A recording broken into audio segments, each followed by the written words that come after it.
Nah, hari ini yang ngisi sessionnya kakak kelas kalian yang kelas 12. Nadeline udah kenal ya, yaitu Geoffrey.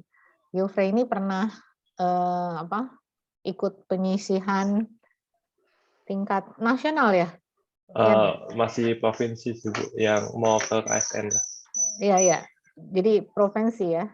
Iya. Tapi terseleksi karena ada ada tendi ya. Ya kemungkinan begitu. Iya, iya. Ya berarti udah ada pengalaman lah gitu ya. Geoffrey ini udah ada pengalaman mengikuti pelatihan atau mengikuti soal-soal KSK ya. KSK atau KSP lah. Nah, jadi hari ini topiknya apa? Gel electrophoresis. Gel electrophoresis. Ya. Nah, ini modelnya adalah substansi genetik yang kemarin saya jelasin. Jadi tolong dipahami yang replikasi DNA, ya, transkripsi, translasi. Nah, itu ya. Silahkan.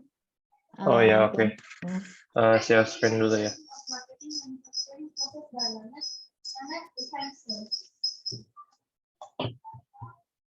Oke, udah kelihatan ya semua. Iya, iya, sudah. Oke, ini aku ada perkenalin dulu, aku Geoffrey, kelas 11. Kelas 12. Kelas 12, ya pernah pengalaman KSK 2 kali, satunya gagal waktu kelas 10. Tapi bisa balik lagi ke KSP di tahun berikutnya. Nah, kita mau belajar tentang gel electrophoresis. Pertama, kita harus tahu dulu dari namanya itu apaan tuh. Gel itu biasa kan kita anggap kayak agar-agar gitu ya. Nanti kita akan pakai semacam agar-agar dan juga kata electrophoresis. Kata elektro, artinya dia tuh pakai arus listrik. Nah, gel electrophoresis ini banyak banget aplikasinya. Bisa untuk di DNA, bisa untuk di RNA, ataupun di protein. Nah, fungsi gel electrophoresis ini adalah untuk memisahkan ya si DNA, RNA, dan protein ini berdasarkan muatan dan ukurannya. Muatan itu kayak plus minusnya gitu. Sebelumnya kita review ulang dulu nih struktur DNA yang kayak udah diajarin sama Bu Jess. Struktur DNA itu apa? C ketemu sama G. A ketemu sama T.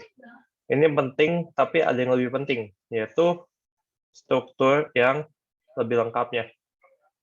Kalau misalnya teman-teman lihat, di ujung fosfat ini ada muatan minus. Minus, ini minus. Artinya apa? Muatan si DNA ini apa? Ada yang bisa jawab? Muatan si DNA ini minus ya. Sepakat ya, minus ya. Nah, DNA itu adanya di mana sih? Di nukleus atau inti sel. Jadi pertama-tama itu caranya untuk melakukan gel electrophoresis, si nukleus ini harus dipotong, dikeluarin, dan diekstraksi DNA-nya. Nah, DNA ini kan panjang banget ya. Bisa sampai, pokoknya panjang banget deh. 1,8 meter, tapi cuman dikemas dalam satu sel yang kecil banget. Makanya perlu dipotong-potong. Potong-potongnya itu pakai apa? Potong-potongnya itu pakai yang namanya enzim restriksi. Jadinya enzim restriksi ini berfungsi untuk memotong DNA di tempat yang sangat spesifik. Nah, contohnya ini, misalnya enzim restriksi EcoR1. Kalau misalnya ada kombinasi ACGT yang ini, dia potong. Jadi kayak begini. Nah, enzim restriksi itu ada 2 jenis. Yang ini kan kalau bisa dilihat kan ujungnya lancip ya. Lancip, tapi juga ada ternyata ujung yang tumpul. Bisa dilihat ini lancip, ini tumpul. Nah, untuk restriksi enzim ini banyak banget macamnya. Nggak akan kita pelajari satu-satu karena ya terlalu banyak. Nah, setelah dipotong, ukuran DNA akan menjadi bervariasi.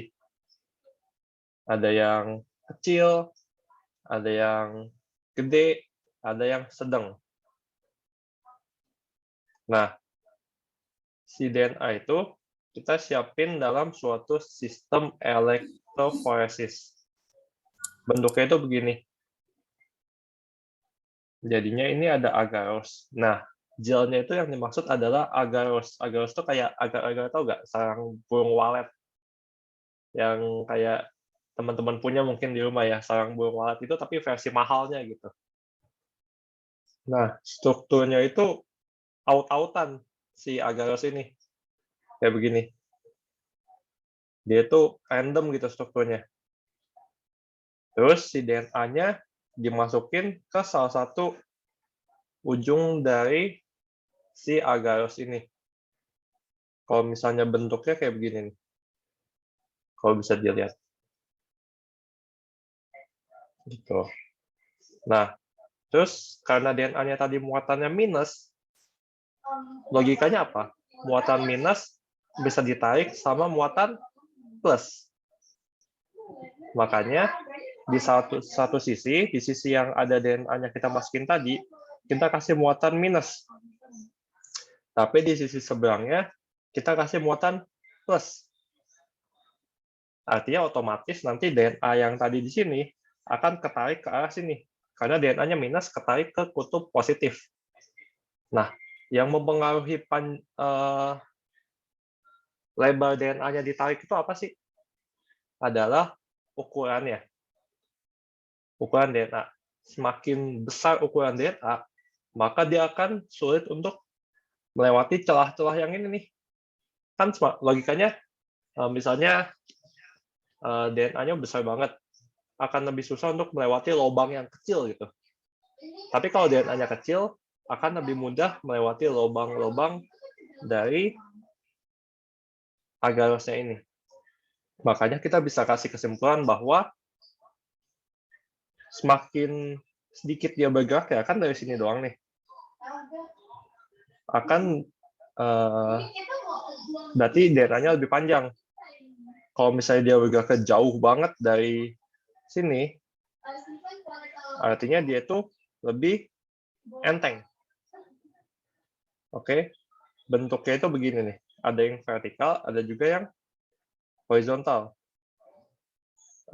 Kayak gini vertikal, kayak gini bentuknya yang horizontal. Nah, oke, kayak begini. Coba deh, teman-teman, coba nih. Aku punya DNA yang panjangnya itu 500 basa nitrogen. 1000 basa nitrogen dan 1500 basa nitrogen. Kira-kira yang di sini yang mana? Ada yang bisa jawab? Yang 500, 1000, atau 1500? Halo, coba Felicia boleh jawab. Yang ini tuh kira-kira yang 500, 1000, atau 100, 1500? Ini paling geraknya lebih sedikit. Coba Felicia. 500. Berapa, maaf? 500 ya. Kurang tepat. Kalau misalnya ini jawabannya itu 1500 ya. Kenapa? Karena kalau dilihat itu ini kan geraknya itu paling kecil ya. Hitungnya cuma 1 senti lah gini. Artinya dia itu paling susah untuk bergerak.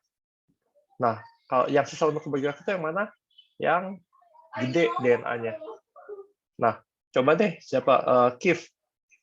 Yang ini tuh artinya yang mana? Yang ini. Yang 1000. Oke, kalau misalnya yang ini? Itu 500. Nah, itu bisa. Mantap deh. Emang pintar-pintar ini. Nah, selanjutnya kita mau bahas tentang ladder.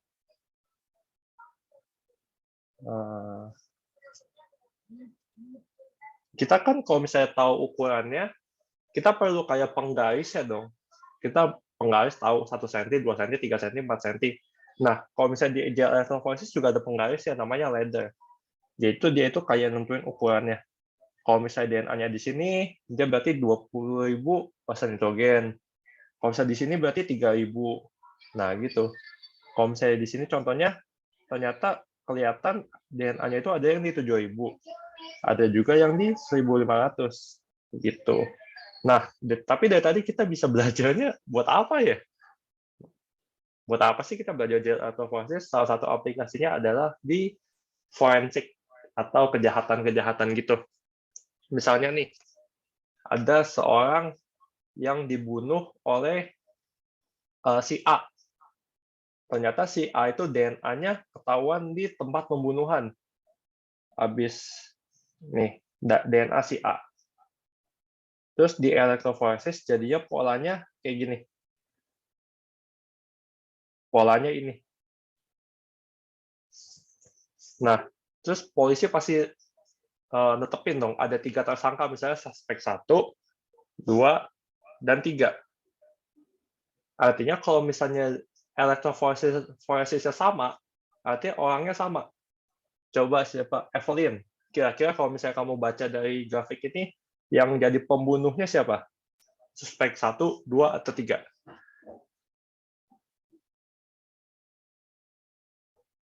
Coba Evelyn. 3 mungkin. Kurang tepat ya. Coba Max, menurut kamu yang jadi pembunuhnya, ini gel electrophoresis pembunuhnya. Nah, menurut kamu yang membunuh itu apa? Membunuh artinya gel electrophoresisnya sama. Coba Max. Berarti yang kedua.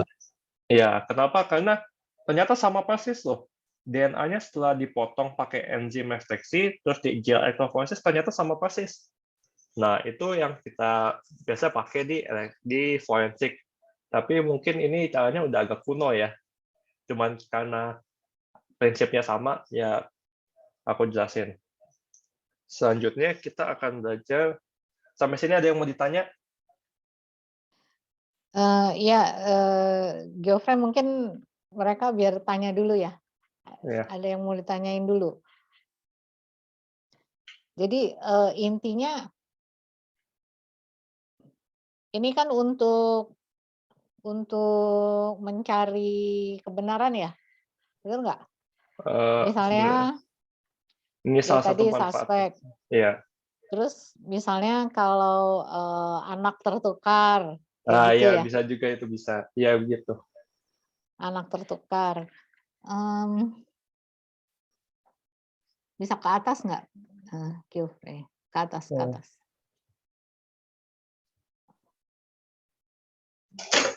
Itu tadi yang minus plus itu bagaimana ya? Yang yang ini ya, Bu. sama plus. Yang ini. Ya. Nah, Yang minus di sebelah kiri itu yang minus di sebelah kiri ini tempat DNA-nya. DNA-nya. Karena DNA-nya itu minus, maka dia bisa tarik sama yang plus. Makanya kita masukin arus di sini arus positif. Dia kan, itu arusnya ya, plusnya ya, itu. kayak begini nih, Bu. Ini minus, ini plus. Nanti dia akan maju ke sini. Nah, itu elektroda minus, itu elektroda positif. Positif. Kok yang elektroda minusnya dikasih kabel juga sih? Kan buat kasih arus ya, Bu. Kan kalau misalnya arus gini kan harus ada yang minusnya, harus ada yang positifnya. Jadi DNA yang negatif karena ujung fosfatnya ya? Ya, ujung fosfatnya itu negatif, maka dia bisa ketarik ke yang elektroda yang positif. Logikanya gampang sih, Bu, itu doang. Iya, oke. Ada yang mau tanya? Yang lain? Saya loh ini loh sebenarnya. Ada yang mau tanya?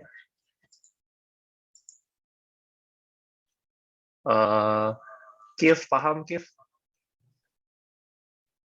Paham, Kak. Oke, bagus.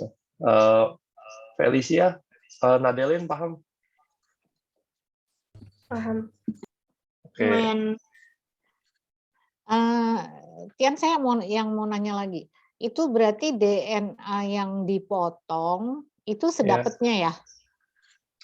maksudnya sedapatnya semuanya Mmm, Enggak, maksudnya karena gini, DNA yang mau kita pakai itu gen yang mana gitu loh, gen yang dipotongnya itu.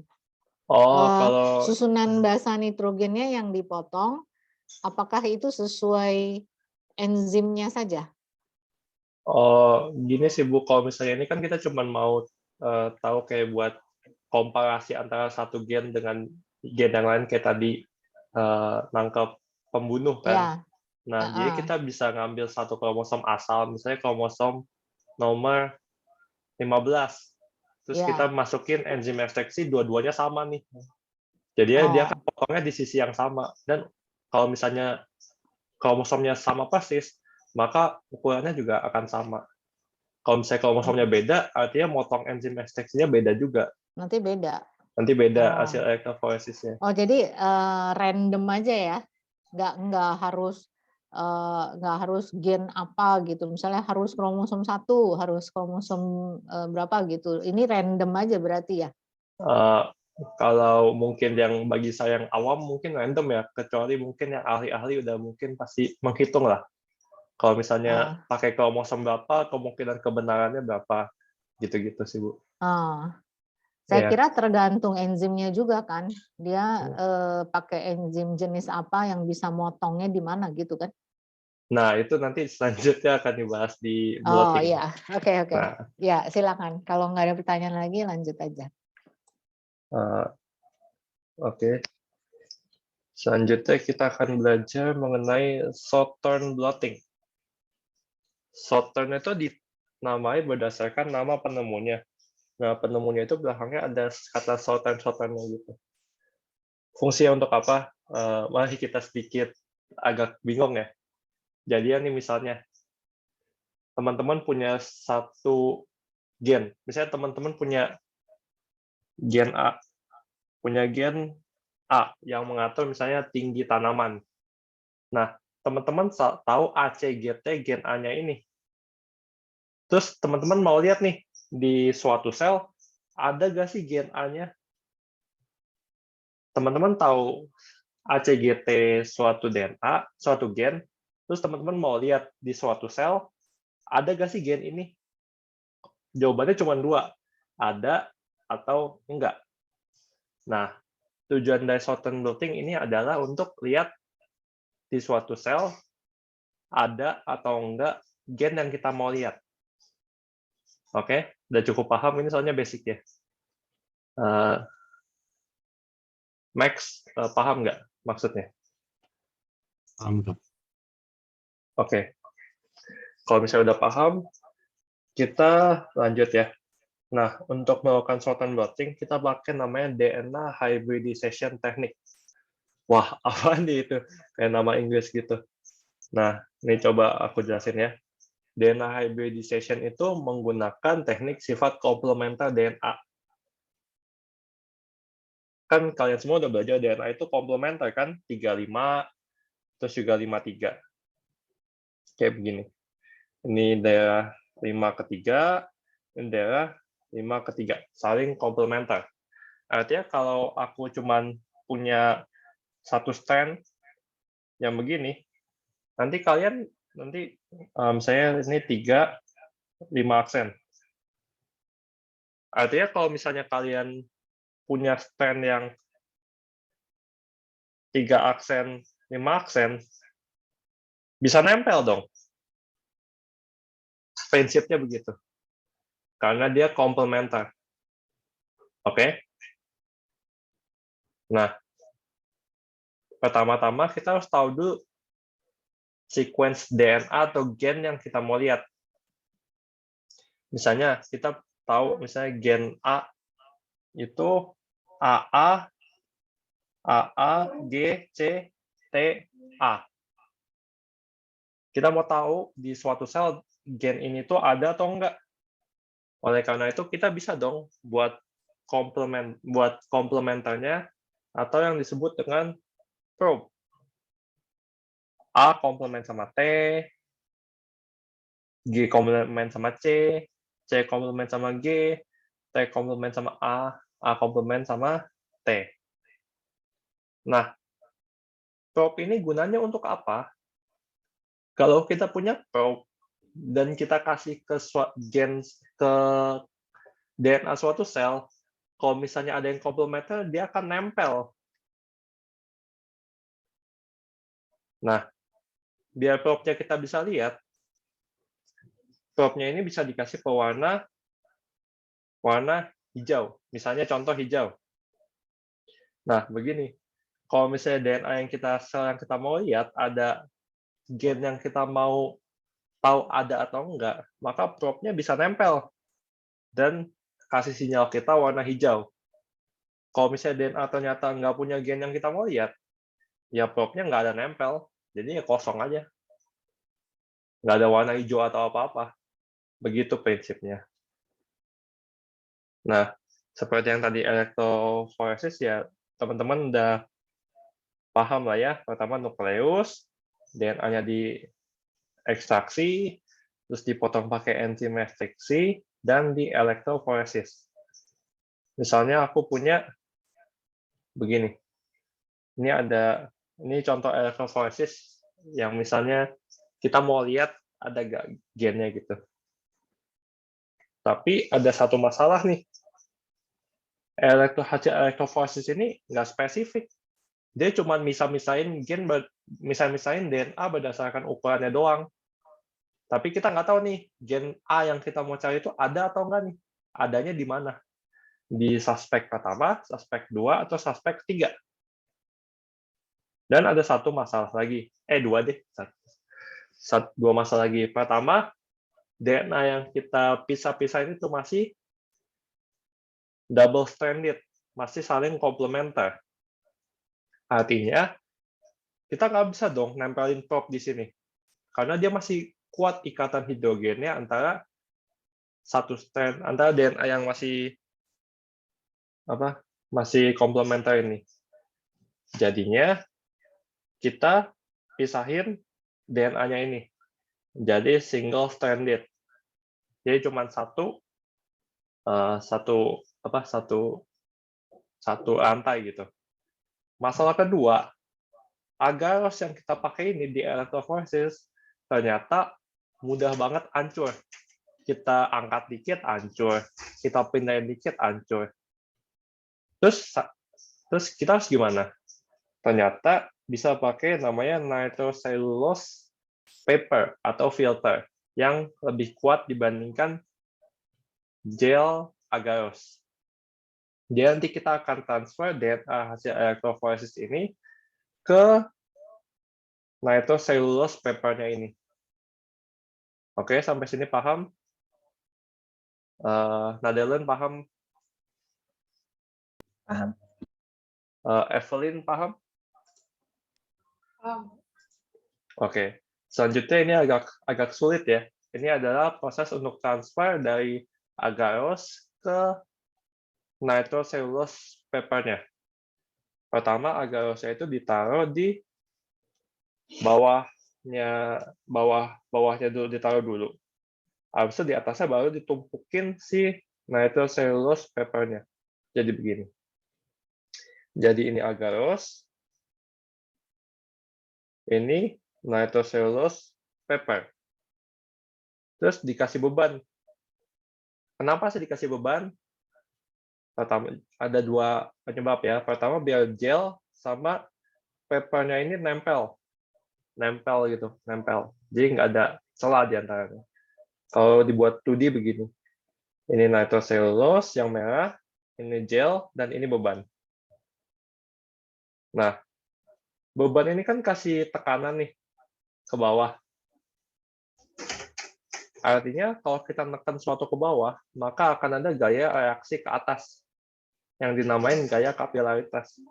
Jadi nanti buffer larutan yang di bawahnya akan dorong si DNA yang ada di agarose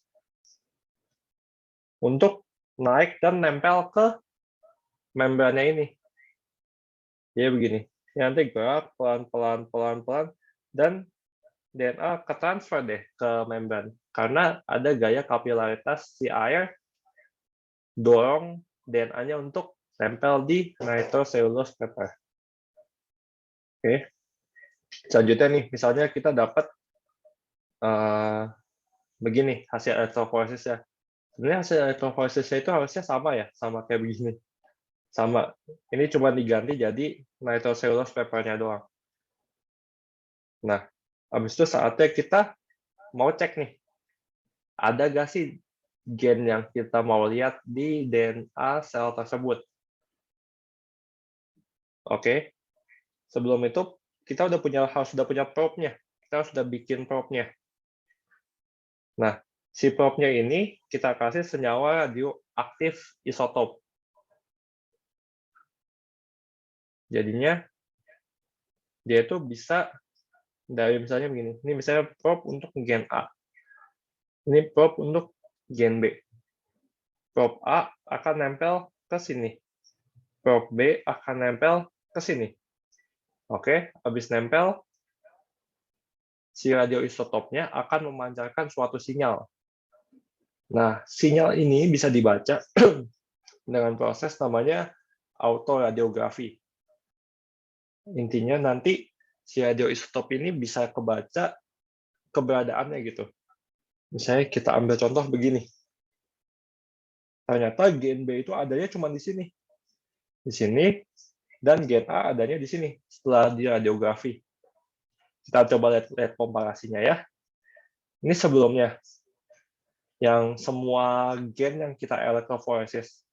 Ternyata yang mengandung gen B itu cuma si suspek 1 dan suspek 3. Sementara suspek 2 nggak punya gen B. Dan yang mengandung gen A hanya si suspek 1 nih. Nah, begitu adalah proses dari Southern blotting-nya. Gunanya sih buat apa? Sebenarnya banyak sih kegunaannya. Lebih kayak kegunaannya itu ya karena fungsinya itu bisa melihat ada atau enggak gen. Misalnya teman-teman tahu sequence gen kanker. Teman-teman mau tahu nih di tubuh teman-teman ada nggak sih gen kanker? Mungkin secara sederhananya bisa dicoba pakai Southern blotting ini. Begitu. Sampai sini ada yang mau ditanyain? Ada yang mau bertanya?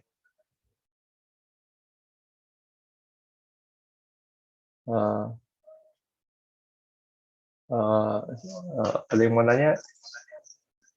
Felicia? Felicia mau nanya atau Felicia paham nggak? Tadi aku kan ketendang karena wifi-nya mati. Terus tadi aku restart. Jadinya tadi gak terlalu dengar penjelasan awalnya. Oh, gimana? Nanti recording-nya aku balikin aja deh. Biar nanti hemat waktu juga ya. Bisa ditonton ulang. Evelyn, gimana Evelyn? Ada yang mau ditanya atau udah paham?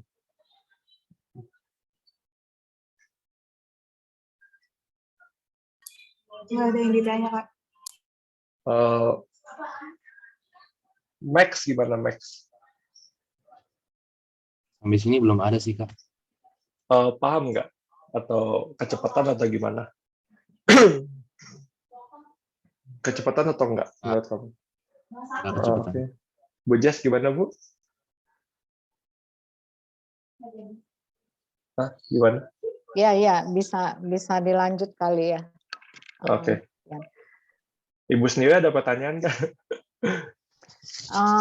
Secara global ngerti secara umum, tapi kalau detailnya kayaknya mesti dibaca ulang ya. Iya sih Bu. Ini umum banget. Ini overview banget. Enggak, maksudnya dari peranannya, terus cara kerjanya tadi, fungsinya udah jelas, cuman tekniknya itu mesti dibaca ulang secara teliti gitu loh. Nggak bisa Ya, langsung ini. ya sih Bu, butuh waktu lah Bu. Ya. Iya, Selanjutnya, agak rumit ya. iya, iya sih Bu. Iya, nggak apa-apa, lanjutin aja. Selanjutnya kita akan belajar tentang northern blotting. Kenapa ya tadi southern, ini sekarang northern? Sebenarnya nggak ada yang spesial sih, cuma ngikut aja. Jadi peneliti yang nemuin northern blotting ini cuma ngikutin lawannya dari southern, emang kurang kreatif ya.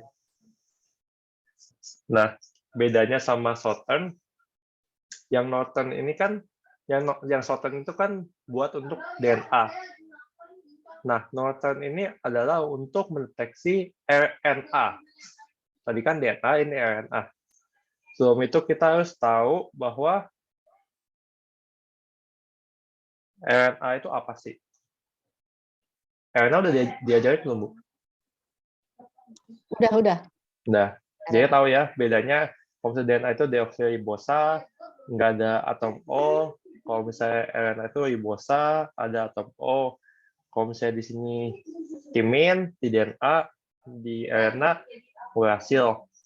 Dan biasanya DNA itu berdiri dalam satu single strand.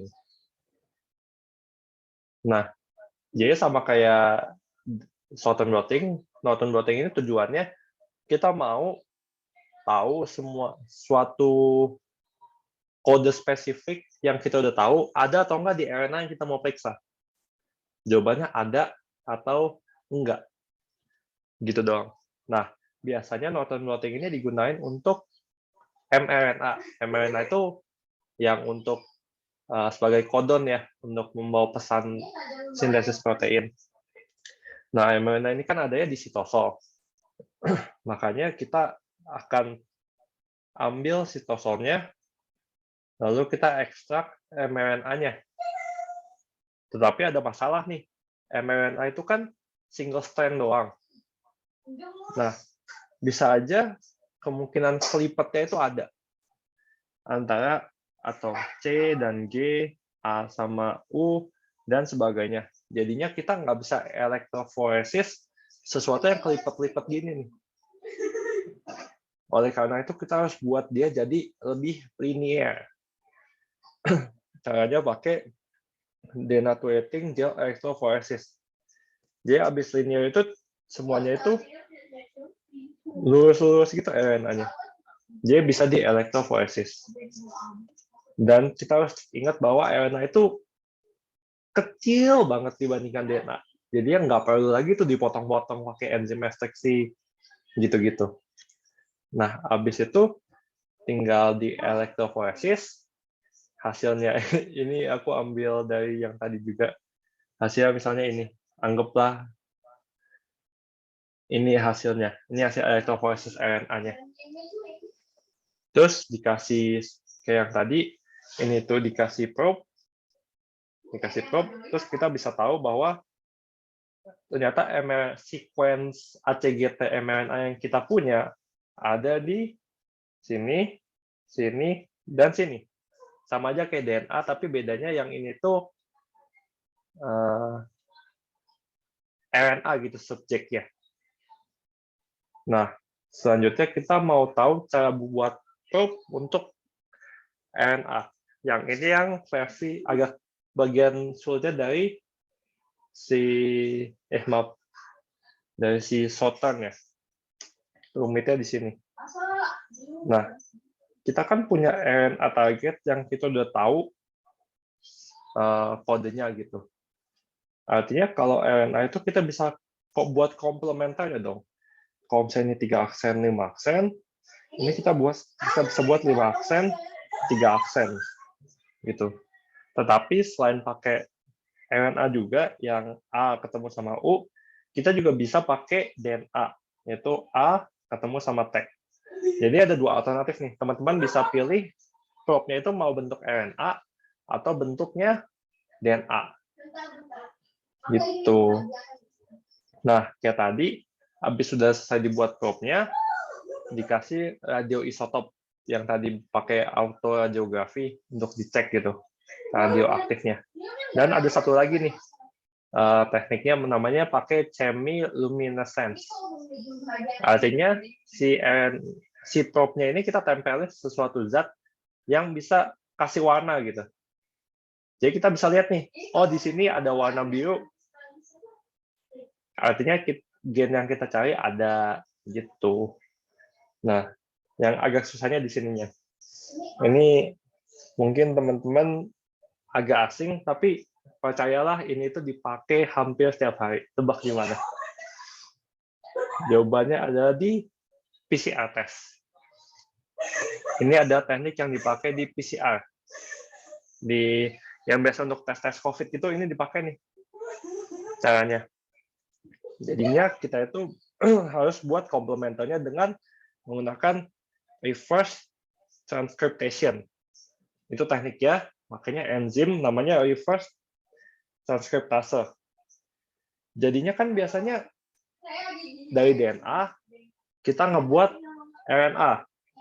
Tapi ini sebaliknya, dari RNA kita buat DNA. Misalnya kita kan punya RNA-nya itu yang mRNA kita mau periksa itu ini. 5 aksen, 3 aksen. Nah, kita arah pembentukan kan seperti yang teman-teman udah pelajari kalau transkripsi ya 5 aksen ke 3 aksen. Jadi kita buat kopi dari DNA-nya ini. Udah, nanti dapat si komplementernya atau probe-nya. Bisa ngikutin ini enzimnya. Terus kita arahnya ke sini. 5 aksen ke 3 aksen. Begitu doang intinya. Nah, oke, karena topik ini agak menarik, aku bakal jelasin tentang PCR gitu. Nah, anggap kita punya virus COVID itu kan virus mRNA ya, virus RNA. Jadi ya materi genetik di dalam virusnya itu adalah RNA, bukan DNA. Anggaplah kita punya DNA, ini DNA COVID-nya ya, 3 aksen, 5 aksen. Habis itu pakai enzim reverse transcriptase ini, kita buat kopi DNA atau cDNA-nya. 5 aksen, 3 aksen. Oke. Nah, si 5 aksennya itu kita ambil lagi. 5 aksen, 3 aksen. Terus kita pakai DNA polimerase. Kalau misalnya DNA ketemu DNA, itu kan bisa pakai DNA polimerase. Kalau misalnya mRNA, jadi DNA baru pakai reverse transcriptase. Nah, habis ini kita bisa buat DNA-nya kopinya 3 aksen, 5 aksen. Terus ini dipisah lagi jadi 5 aksen, 3 aksen. Terus ini jadi ke sini jadi 3 aksen, 5 aksen. Terus kita bisa buat kopinya lagi 5 aksen, 3 aksen, 5 aksen, ini 5 aksen, 3 aksen. Seterusnya sampai banyak banget DNA COVID yang kita dapat. Sampai alatnya bisa mendeteksi bahwa kita itu punya COVID-19 atau enggak. Tujuannya itu. Itu adalah prinsip dari PCR. Ternyata nyambung ya, bisa dipakai ya. PCR nggak cuma buat PCR, tapi bisa juga pakai buat Northern blotting ini. Ada yang mau ditanyain sampai sini? Sebenarnya mirip-mirip sama Northern ya, cuman bedanya ini RNA. Iya, jadi memang berarti yang Northern ini untuk RNA ya? Iya, kalau yang shorten tadi DNA. untuk DNA. Kenapa pakai Northern itu? Karena kita hanya bisa memperoleh RNA, begitu? Atau bagaimana? Kalau itu aku kurang tahu sih, pokoknya ini metode untuk RNA gitu, kebanyakan mRNA. Tapi mungkin kalau misalnya mau dilogikain, maybe mRNA itu lebih gampang diperoleh, padahal di sitosol kan banyak. Iya, karena di Sedangkan sitosol itu banyak. DNA itu kan lebih sulit untuk diekstrak gitu, kan kecil banget. Kalau misalnya sitosol kan banyak. Iya, saya kira begitu ya. Dan seharusnya mRNA lebih kuat dibandingkan DNA yang sangat lemah gitu. mRNA kan udah dikasih dari capping ya, dia bisa bertahan di sitosol. Jadi akan lebih. Ini dia pakai prinsip reverse tadi ya, reverse Dari mRNA dijadiin ke DNA. ke DNA. Tapi Biasa. yang tadi yang kamu jelasin sebenarnya yang COVID itu RNA kan? Iya, sama kayak ini, cuman Iya, RNA lalu di reverse menjadi di reverse DNA ke gitu DNA, kan? terus dari DNA Dari pakai DNA terus polimerase. komplementernya lalu direplikasi lagi istilahnya kan? Iya, direplikasi lagi sampai banyak. Dipisah-pisah. Ya. Ya. Oke, terus kesimpulannya probe itu fungsinya untuk mencari DNA spesifik yang kita inginkan gitu ya? Iya, untuk kita ngelihat ada atau enggak ya. Iya, jadi sebagai tanda kan, sebagai tanda betul. DNA yang kita inginkan gitu kan? Iya, betul. Ya, tinggal tekniknya aja yang harus dibaca lebih detail gitu ya. Anak-anak bisa nggak?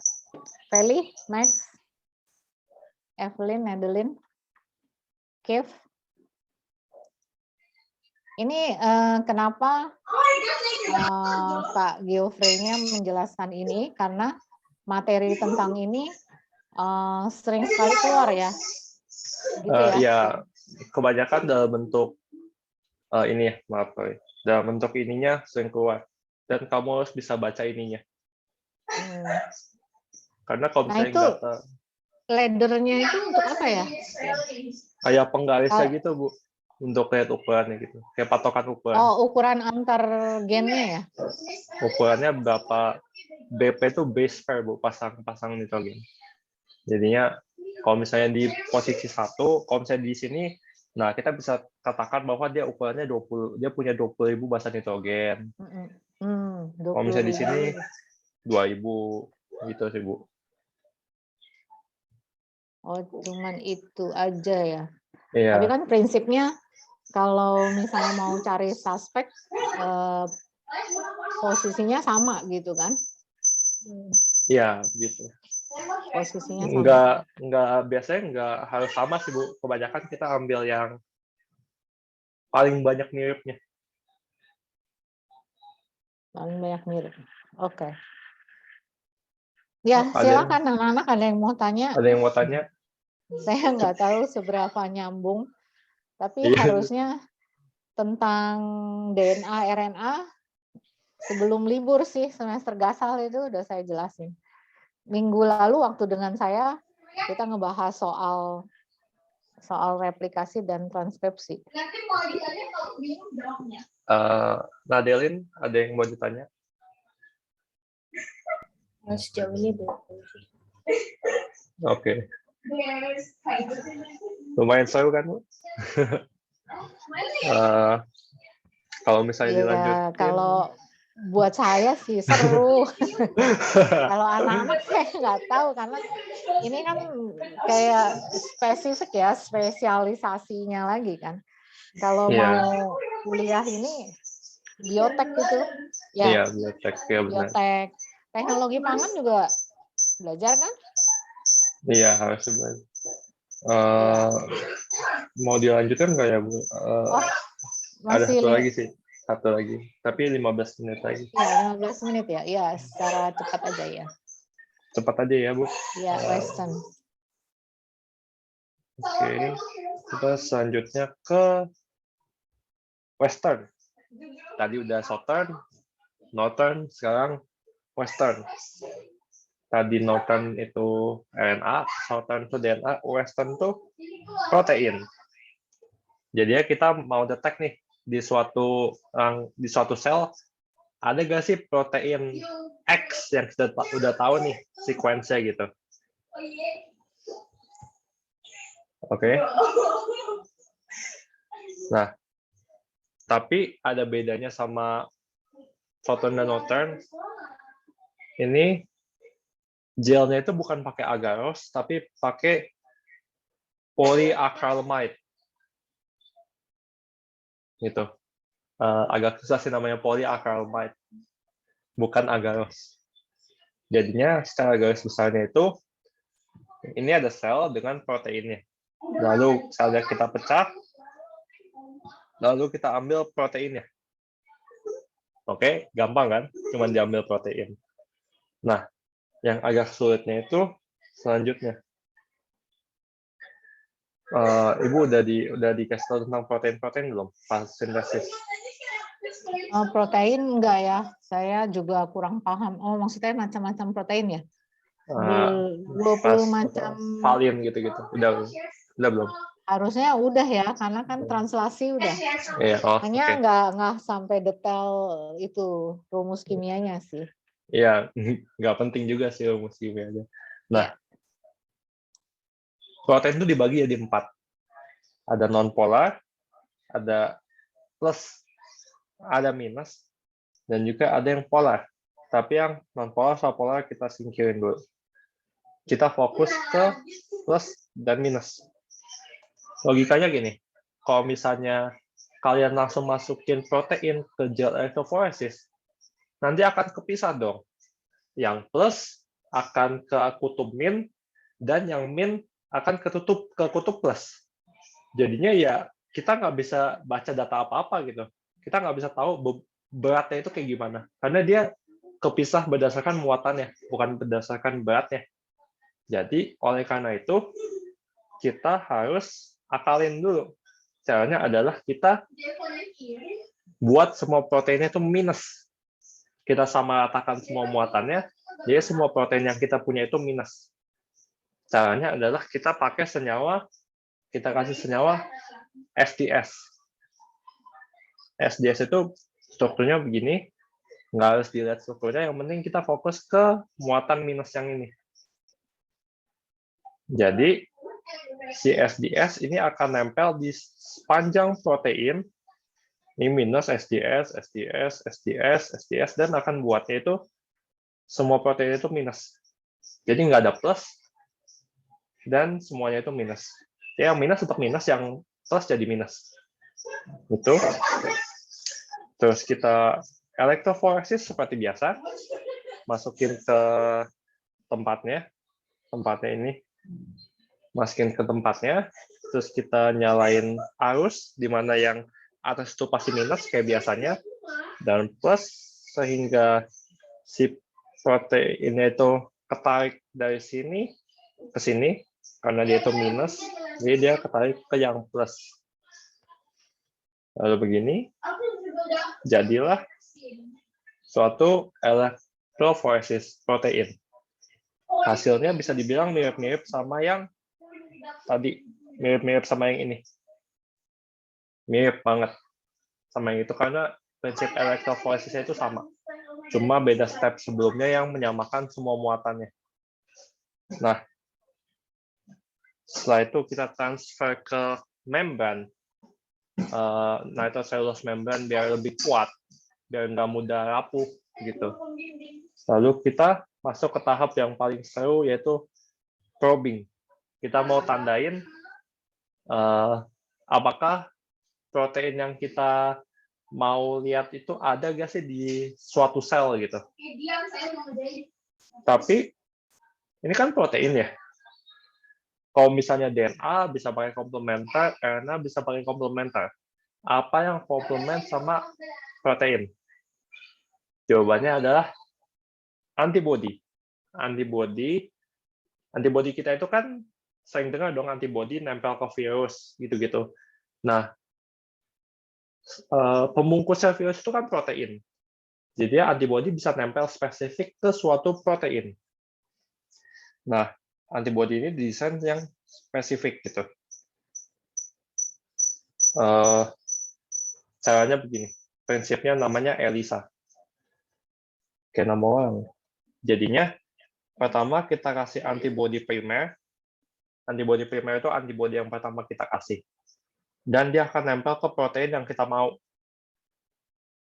Terus, habis itu kita kasih antibody sekunder yang nempel ke antibody primer.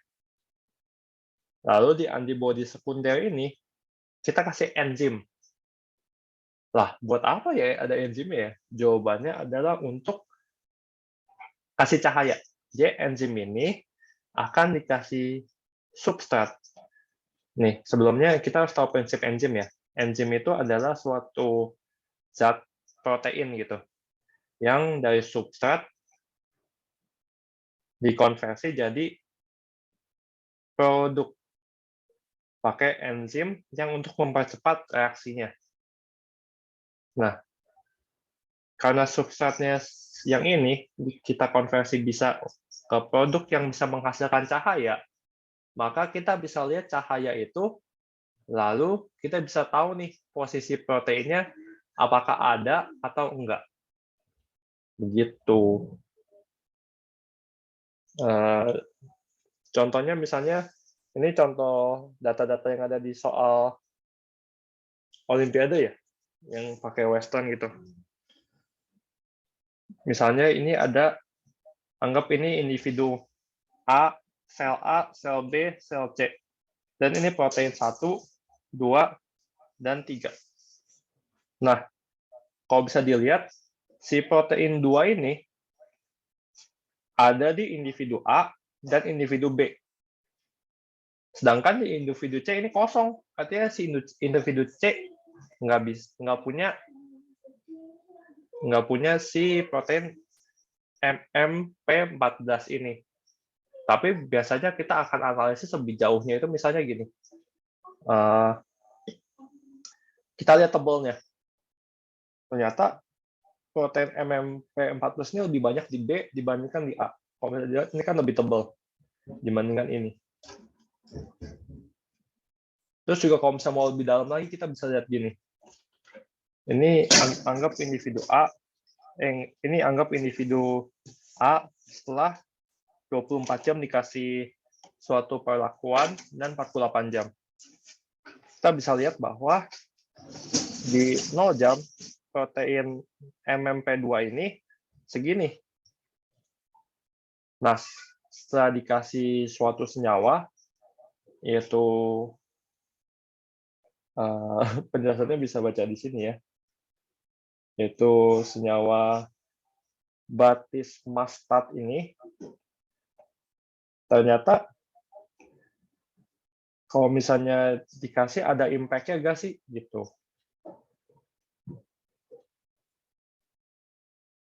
Artinya kalau misalnya dikasih, ini dikasih itu plus ya.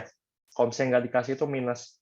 Kalau misalnya dikasih, ternyata nggak punya efek. Dia tetap punya protein MMP2 gitu. MMP14 juga tetap ada. Gitu, nanti kalian akan menemukan soal-soal analisis begini. Kayak dikasih diagram begini, kalian harus bisa baca dan menjawab pertanyaannya benar atau salah. Segitu aja sih, Bu. Simpelnya lebih ke nekenin ke SDS-nya, Bu, untuk menyamakan semua protein, semua muatan protein. Misalnya tinggal pakai antibody. Nih. Yang tahap ELISA ini.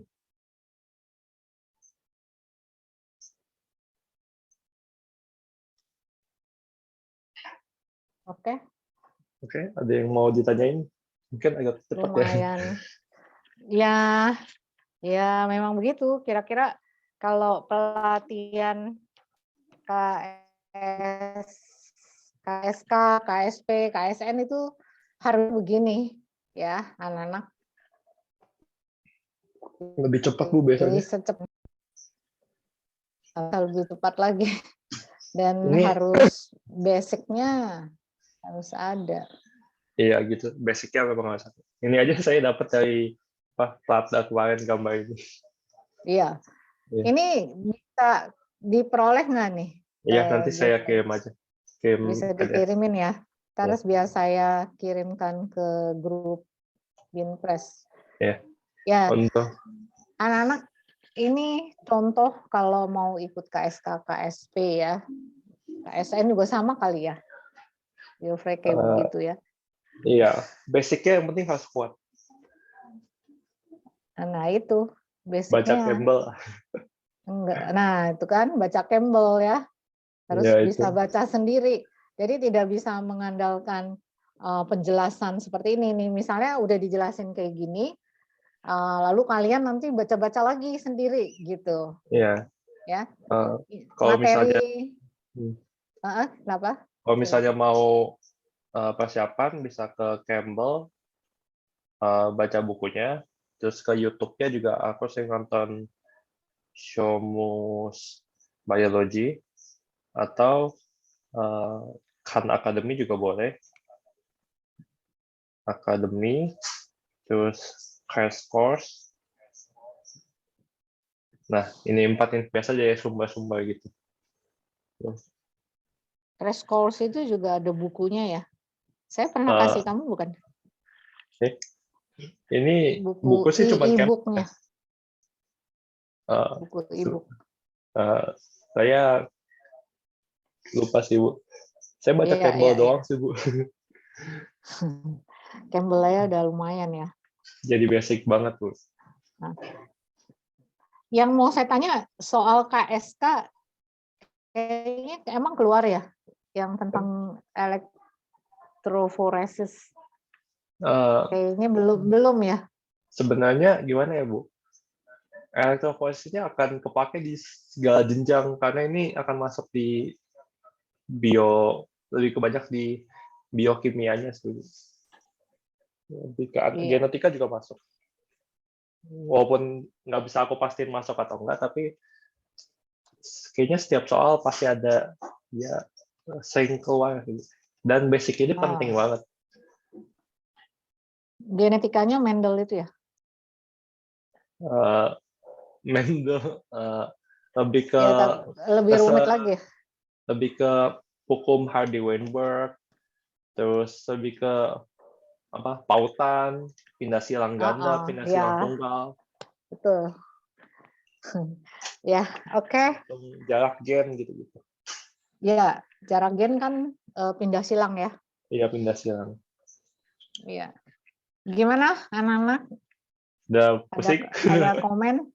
Mungkin ditutup dulu itunya. Oh iya. Ya, makasih. Terima kasih semuanya udah kita yang makasih nih ya. Udah dijelaskan.